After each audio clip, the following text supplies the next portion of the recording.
여러분, 진짜 무슨 일이 벌어진 건지 아세요? 1월 30일 금요일 하루 만에 은 가격이 30% 가까이 폭락했습니다. 30%요, 하루에. 목요일까지만 해도 온스당 122달러로 사상 최고가를 찍고 있었거든요. 역대급이었어요. 근데 금요일장 끝나고 보니까 75달러까지 떨어진 거예요. 하루 만에 거의 50달러가 그냥 증발해버린 겁니다. 이게 뭔 소리냐? 쉽게 말해드릴게요. 여러분이 은에 1억을 투자했다고 쳐요. 목요일 밤에 야, 나 사상 최고가 찍었어 하면서 기분 좋게 잤는데 금요일 저녁에 확인해 보니까 3천만 원이 날아간 거예요. 하루 만에요. 아무것도 안 했는데. 근데 더 소름 돋는 건 뭐냐면은 불과 한 달 전만 해도 은 가격이 70달러대였거든요. 한 달 만에 70%가 미친 듯이 올랐다가 하루 만에 30%가 빠진 거예요. 롤러코스터도 이런 롤러코스터가 없습니다. 놀이공원 가서 이런 거 타면 토해요. 진짜로. 은 ETF들 다 동반 폭락했고요. 은 광산회사 주식들도 14% 넘게 급락했어요. 금도 7% 빠졌고 비트코인도 맞았습니다. 시장 전체가 패닉이었어요. 근데 여기서 그런 생각을 해볼 수 있습니다. 도대체 하루 만에 무슨 일이 있었길래 이렇게 된 걸까? 전날까지 사상 최고가 찍던 애가 왜 갑자기 이렇게 된 걸까? 결론부터 말씀드릴게요. 사람 한 명 때문입니다. 정확히는 그 사람이 등장할 거라는 소문 때문이에요. 이 사람 별명이 뭐냐면은 금과 은의 저승사자예요. 저승사자. 왜 그런지 오늘 제대로 파헤쳐 보겠습니다. 자, 근데 폭락 얘기하기 전에 먼저 이거부터 짚고 넘어가야 돼요. 도대체 은이 왜 이렇게까지 올랐던 걸까? 이걸 알아야 왜 떨어졌는지도 이해가 되거든요. 2026년 초만 해도 은 가격이 70달러 수준이었어요. 근데 한 달 만에 120달러를 돌파한 거예요. 한 달에 70% 상승. 이게 말이 됩니까?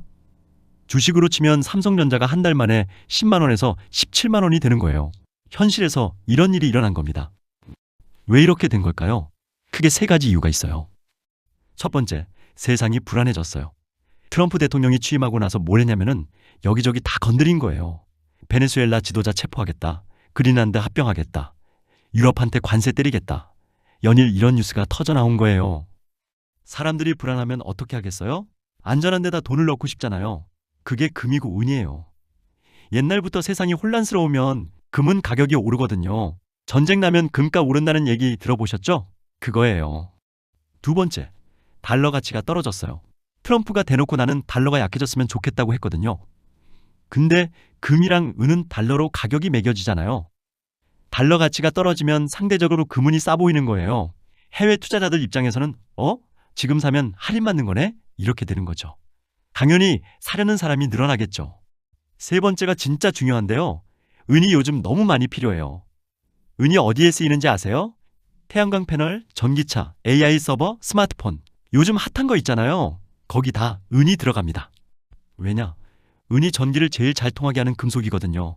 대체가 안 돼요. 근데 은을 캐는 양은 한정돼 있단 말이에요. 필요한 사람은 늘어나는데 물건은 부족하니까 가격이 오를 수밖에 없는 거죠. 5년째 이런 상황이에요.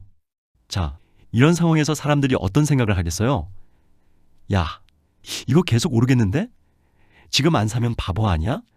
다들 이렇게 생각한 거예요. 그리고 너도 나도 은을 사기 시작한 거죠.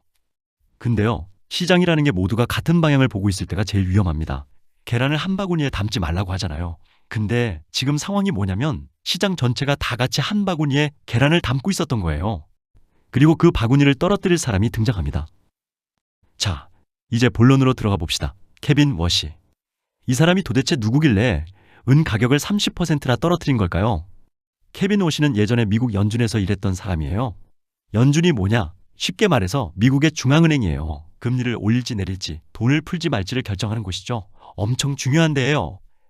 근데 트럼프가 이 사람을 다음 연준 의장으로 지명하겠다고 한 거예요. 여기서 그게 뭐 어때서? 라고 생각하실 수 있어요. 근데 이게 엄청 중요한 게 케빈 워시가 어떤 스타일이냐에 따라 시장이 완전히 달라지거든요. 케빈 워시는요, 매파예요. 매파가 뭐냐? 새매 있잖아요. 사나운 새. 금융에서 매파라고 하면 돈 쉽게 안 푸는 사람이에요. 금리도 쉽게 안 내리고요. 반대로 비둘기파는 돈을 잘 풀고 금리도 잘 내리는 스타일이고요. 자, 이게 왜 문제가 되냐? 여기서부터 집중하셔야 돼요. 연준이 돈을 푼다는 게 뭐냐면은 시장에 현금을 뿌리는 거예요. 돈이 많아지면 어떻게 되겠어요? 사람들이 그 돈으로 뭔가를 사겠죠. 주식도 사고, 금도 사고, 은도 사고, 비트코인도 사고. 그러면 가격이 올라요. 반대로 연준이 돈을 걷어들이면 시장에 현금이 줄어들어요. 살 사람이 줄어드니까 가격이 떨어지는 거죠. 케빈 워시가 연준 의장이 되면 뭘 할 거냐? 돈을 걷어들일 거예요. 이 사람이 원래 그런 스타일이거든요. 연준이 돈을 너무 많이 풀었다. 이거 줄여야 된다고 계속 얘기해 왔어요. 자, 여기서 연결고리를 만들어 볼게요. 워시가 연준 의장 된다. 돈을 걷어들인다. 시장에 현금이 줄어든다. 달러 가치가 올라간다. 금은 가격이 떨어진다. 이게 왜 그러냐면은 금이랑 은은 달러랑 반대로 움직이거든요.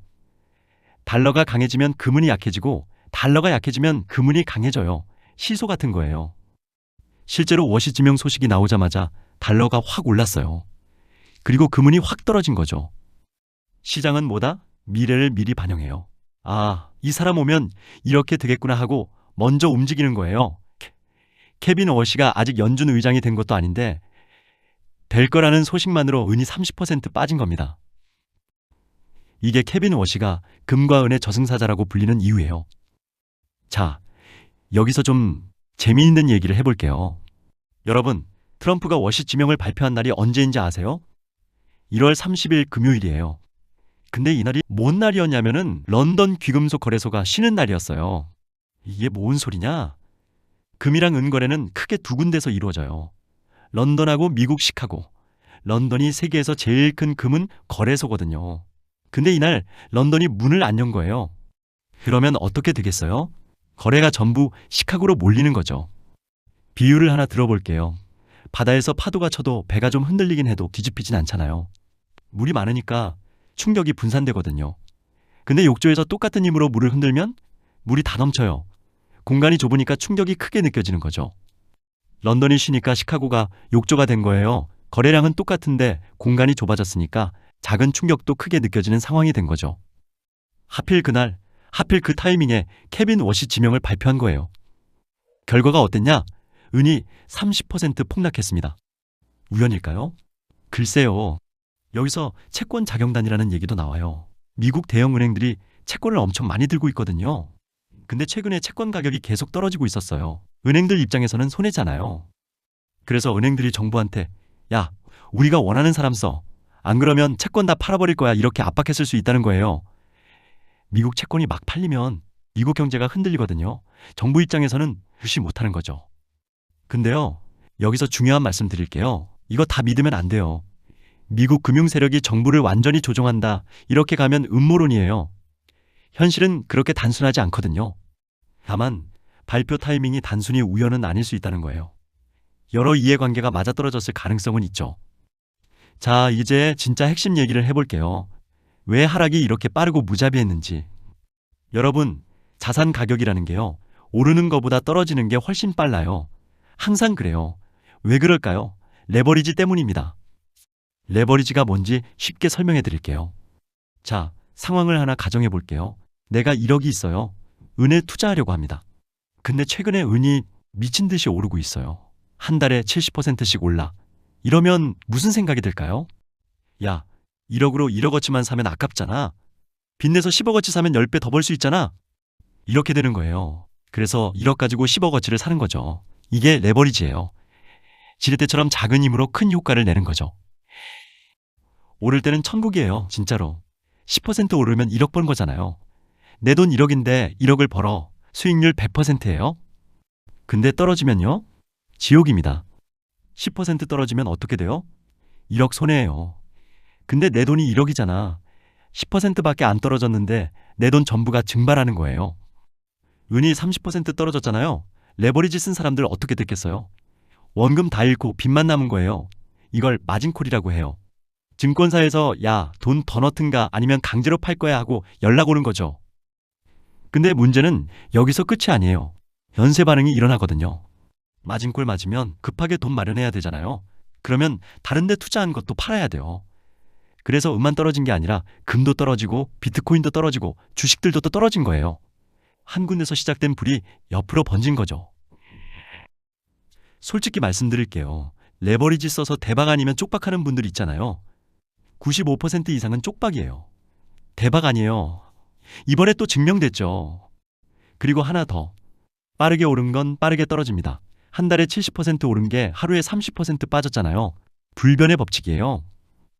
자, 그러면 앞으로 어떻게 될 건지 정리해 봅시다. 비관적으로 보는 시각이 있어요. 케빈 워시가 연준 의장 되면 돈 걷어들일 거고, 그러면 유동성 장세 때 올랐던 자산들이 위험해진다는 거예요. 금, 은, 비트코인 같은 거요. 근데 낙관적인 시각도 있어요. 숫자를 한번 볼게요.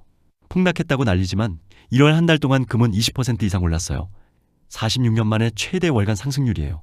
은도 30% 빠졌지만 한 달 전이랑 비교하면 여전히 엄청 오른 거거든요. 그리고 은이 필요한 곳은 계속 늘어나고 있어요. 태양광, 전기차 안 없어지잖아요. 공급 부족도 5년째예요. 이런 기본적인 상황은 변한 게 없다는 거죠. 그래서 이번 조정을 건강한 조정으로 보는 사람들도 있어요. 너무 급하게 올랐으니까 좀 쉬어가는 거다. 그리고 다시 오를 거다. 이렇게 보는 거죠. 솔직히 말씀드리면요. 아직은 알 수 없어요. 케빈 워시가 실제로 연준 의장이 되려면 6월까지 기다려야 하고, 그때 가서 어떤 정책을 펼치느냐에 따라 달라질 수 있거든요. 다만 확실하게 말씀드릴 수 있는 게 있어요. 첫째, 레버리지는 진짜 위험해요. 이번에 또 증명됐죠. 빚내서 투자하지 마세요. 둘째, 빠르게 오른 건 빠르게 떨어질 수 있어요. 모두가 이건 무조건 간다고 할 때가 제일 위험합니다. 셋째, 실적 있는 곳에 투자하세요. 유동성 장세 끝나면 기대만으로 올랐던 애들이 제일 먼저 맞아요. 마지막으로요. 이 영상은 정보 제공일 뿐이에요. 투자 권유가 아니고요. 모든 투자 판단과 결과는 본인 책임입니다. 이거 꼭 기억해주세요. 자, 오늘 영상 여기까지고요. 지금까지 매콤한 경제학이었습니다.